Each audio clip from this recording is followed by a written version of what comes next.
ناظرین، قطریوں کے چیک سے پہلے ایران کو اماراتیوں کے ڈالر موصول ہو چکے،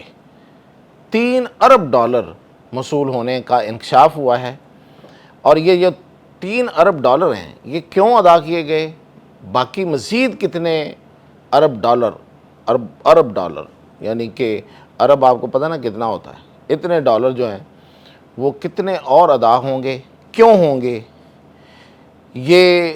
ایران نے جنگ کی ہے، کیا کیا ہے بھائی؟ ہر طرف سے پیسہ آ رہا ہے، یہ کیا کہانی ہے اس کے ساتھ میاں طاہر؟ دیکھیں، میں نے آپ کو کل سب سے پہلے انکشاف کیا تھا کہ یہ جو ڈیل ہے یہ ہو چکی،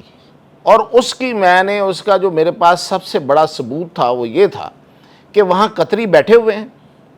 اور قطری گئے ہی ایک کام کے لیے، قطر کے پاس دینے کے لیے کچھ نہیں تھا ایران کو، یا کسی ڈیل میں آگے بڑھانے کا قطر کے پاس تو کوئی فارمولہ نہیں ہے، قطر کے پاس کوئی بات چیت کرنے کی صلاحیت نہیں ہے۔ ایون وہ کس بات پہ بات کرے؟ پاکستان اس بات کو آگے بڑھا رہا تھا، مثلا پاکستان نے سیز فائر کرایا، اس سے پہلے بڑا کچھ ہوا، پاکستان نے کئی جانیں بچائیں۔ اس وقت جو ان کے جتنا پولیٹیکل فرنٹ بیٹھا ہوا ہے ایران کا، یعنی کہ جو سیاسی محاذ پہ لوگ بیٹھے ہوئے ہیں، ان کی جانیں پاکستان نے بچائیں۔ اس سے پہلے پاکستان نے کئی دفعہ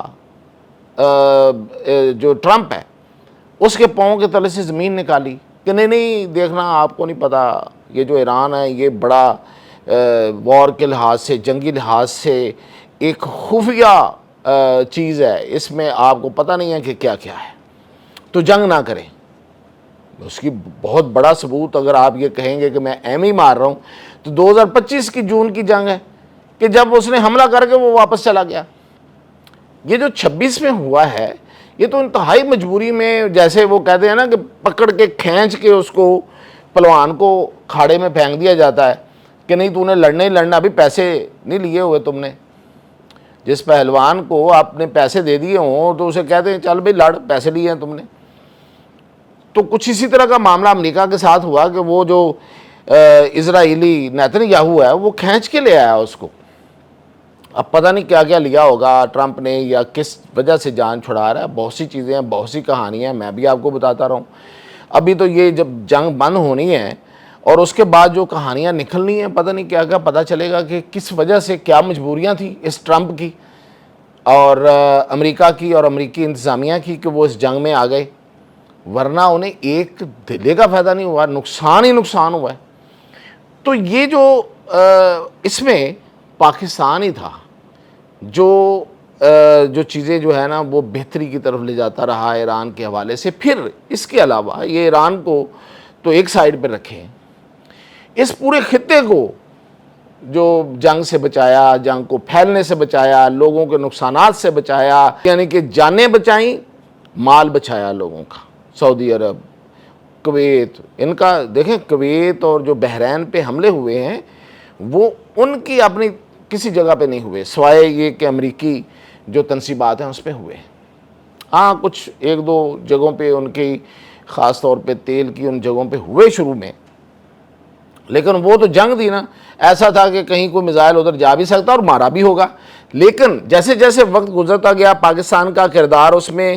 پاکستان آتا گیا، اس وقت تک یہ معاملہ جو ہیں وہ نیرو ڈاؤن ہوتے گئے، یعنی کہ اگر انہوں نے حملہ کیا بھی تو صرف امریکی تنصیبات پہ کیا۔ تو یہ تھا پاکستان کا کردار، اور پاکستان کا کردار ہے ابھی بھی۔ یہ جو ڈیل ہونے جا رہی ہے اس میں دراصل بنیادی طور پہ پاکستان کا کردار ہے۔ وینیو ٹھیک ہے کہ وہ جنیوا کا ہو گیا ہے، لیکن وہاں پہ دراصل یہ میں آپ کو خبر دے رہا ہوں کہ میزبان وہاں پہ حقیقت میں وہ پاکستانی ہے، یعنی کہ اس ڈیل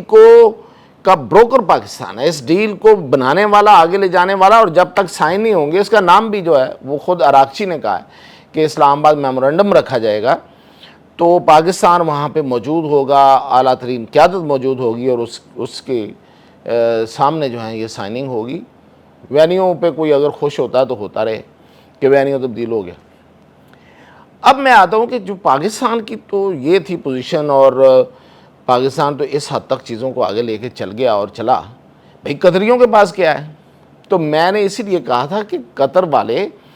امریکہ کی طرف سے گئے ہیں وہاں پہ کہ بھائی یہ جو ہمارے بینکوں میں امریکہ نے آپ کے پیسے روکے ہوئے تھے، یعنی کہ ایران کے پیسے اس لحاظ سے تھے کہ وہ ایران کا رائٹ ہے، جس طرح کا بھی تھا، مطلب اب اس میں امریکہ بحث تو نہیں کر سکتا، وہ کہے جی میں نے تاوان دیا، تو تاوان دیا نا بھائی، نہ دیتے لوگوں کو چھڑوانے کا، دے کے پھر انہی بینکوں کو کہا واپس نہیں دینے، ان کو نہیں دینے پیسے، یعنی کہ تاوان ادا کر کے بینکوں میں ادا کر دیا اور انہیں کہا ان کو تالا لگا دو، لاک کر دو۔ یہ اپنی طرز کی ایک بدماشی ہے جو کہ امریکہ کرتا ہے اور کرتا آیا ہے۔ اب وہ پیسے جو ہیں وہ ظاہر ہے ایران کا مطالبہ تھا کہ بھئی ہمارے پیسے دو، تو وہ انہوں نے کہا کہ قطریوں کو کہ جاؤ یار جا کے بتا دو، یہ چیک دے دو تاکہ انہیں یقین ہو جائے کہ یہ پیسے انہیں مل جائیں گے۔ اس یقین کے بعد انہوں نے پھر معاملات کو آگے چلانا شروع کیا، لیکن آج انکشاف یہ ہوا ہے کہ یہ تو تھے قطری چیک، یعنی کہ قطریوں نے جو جا کے چیک وہاں جمع کرائے، اس سے پہلے کوئی پیسے پہنچ چکے تھے، ڈالر تو اس سے پہلے ہی پہنچ چکے تھے، اور وہ آ چکے تھے امارات کی طرف سے، یو اے ای کی طرف سے۔ متحدہ عرب امارات نے 3 ارب ڈالر بھجوا دیے ہوئے تھے، اور 3 ارب ڈالر پہنچنے کی جو علامت تھی وہ ہم بھی حیران تھے۔ میں نے بھی آپ کو اپنے ایک ویلاگ میں بتایا تھا کہ دیکھیں اس دفعہ جو حملے ہوئے ہیں وہ بحرین پہ بھی ہوئے ہیں، کویت پہ بھی ہوئے ہیں، یو اے ای پہ نہیں ہوئے، تو کیا وجہ ہو سکتی ہے؟ تو اس کی وجہ یہی ہے کہ انہوں نے رجوع کر لیا تھا، انہوں نے ایران سے رابطہ کر لیا تھا، اور انہوں نے اس وقت تک 3 ارب ڈالر پے کر دیے تھے۔ اب کہہ رہے ہیں کہ یہ جو 3 ارب ڈالر ہے یہ دراصل 10 ارب ڈالر کی پہلی قسط ہے، اور یہ 10 ارب ڈالر انہوں نے ایک قسط ادا کرنی ہے، اور 10 ارب ڈالر اگلی قسط ادا کرنی ہے، وہ 2 حصوں میں کریں، ایک میں کریں، ٹوٹل 20 ارب ڈالر جو ہے وہ یو اے ای ایران کو دے گا۔ اچھا اب اس پہ بحث کرتے ہیں کہ یہ کس کھاتے میں دے گا بھائی، کیوں دے گا؟ اور یہ وہ ایک تو مطلب ظاہراً یہی ہے نا کہ وہ پیسے دیے اس نے، مزید دے گا، ایران اس پہ حملے نہیں کرے گا، ایران اس سے مخالفت نہیں کرے گا، لیکن اس کے پیچھے بھی ایک وجہ ہے۔ اب چلتے ہیں دوسری طرف، قطریوں کے پیسے جو ہیں وہ آ گئے اور ڈیل آگے چل پڑی، لیکن ایران کے اندر ابھی بھی جو ہاکس ہے نا، یعنی کہ جو زیادہ تھوڑے سخت گیر ہیں، وہ ابھی بھی وہ جو ہیں وہ اس بات پہ ہیں کہ نہیں ڈیل ایسے نہیں کرنی، دانت کھٹے کرانے ہیں، ابھی دانت کھٹے کرانے ہیں۔ لیکن خیر ڈیل کے زیادہ امکانات ہیں کہ وہ ہو رہی ہے، اور اس میں پاکستان چونکہ موو کر چکا، پاکستان میں جو یعنی کہ حرکت، نقل و حرکت نہیں جسے کہتے کہ کسی بندے کا جانا، پہنچ جانا، یا نکلنا، یا نکلنے کا پروگرام کہ یہ بھی جائے گا وہ بھی جائے گا، یہ سب کچھ ہو چکا ہے، تو اس کا مطلب یہ ہے کہ ڈیل اب ہوگی۔ اب باتیں ہیں کہ یہ جو امارات والے ہیں انہوں نے پیسے کیوں دیے ہیں؟ دیکھیں جب میں نے ادھر ادھر سے چیک کیا ہے تو پتہ یہ چلا ہے کہ یہ دراصل امریکہ نے دلوائے، کیونکہ ایران کا جو مطالبہ تھا وہ تھا 40 ارب ڈالر کا۔ اب عراقیوں کے پاس تو ٹوٹل 24 ارب ڈالر پڑے ہوئے ہیں جو انہوں نے دینے ہیں، تو پھر انہوں نے کہاں سے دینے تھے؟ باقی جو یورپ اور امریکہ کے بینکوں میں ہیں وہ تو بعد کی بات ہے، اور اگر وہ ریلیز کرتے ہیں تو وہ بہت زیادہ بے عزتی ہو جاتی ہے ٹرمپ کی اور امریکہ کی، وہاں پہ اپنے ووٹر سپورٹر کے سامنے، اپنی عوام کے سامنے بڑی بے عزتی ہو جائے گی کہ بھئی جنگ بھی ہارا ہے، پیسے بھی ہاتھ سے دے آئے، یعنی کہ اپنے بینکوں سے نکال کے اگر پیسے بیچتے ہیں۔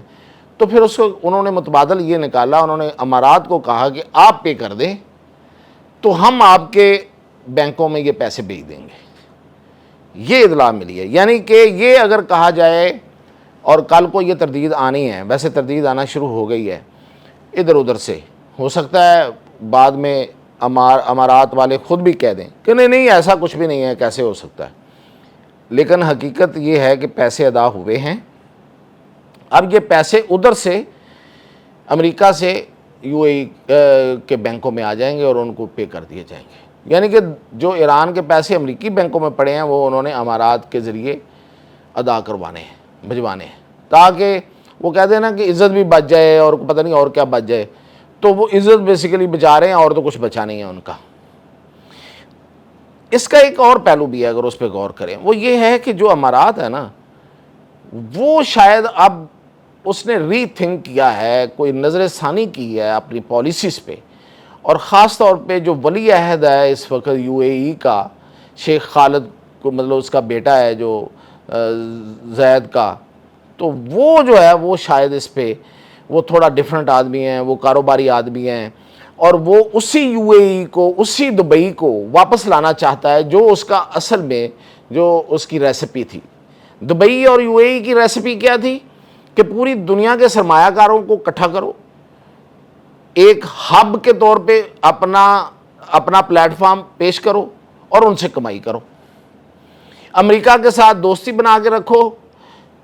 مطلب، اور یہ حقیقت میں آپ کو بتا رہا ہوں کہ وہاں کی جو کمائی ہے اس کا ایک بڑا حصہ امریکہ کو جاتا تھا، یورپ کے کچھ ملکوں کو جاتا تھا،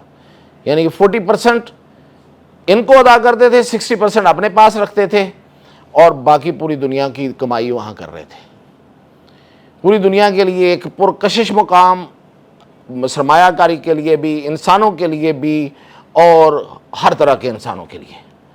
کہ کوئی اگر عیاشی کے لیے آنا چاہتا ہے تو، کوئی سرمایہ کاری کے لیے آنا چاہتا ہے تو، کوئی سیاحت کے لیے آنا چاہتا ہے، پھر بھی کسی نے کاروبار کرنا ہے یہاں بیٹھ کے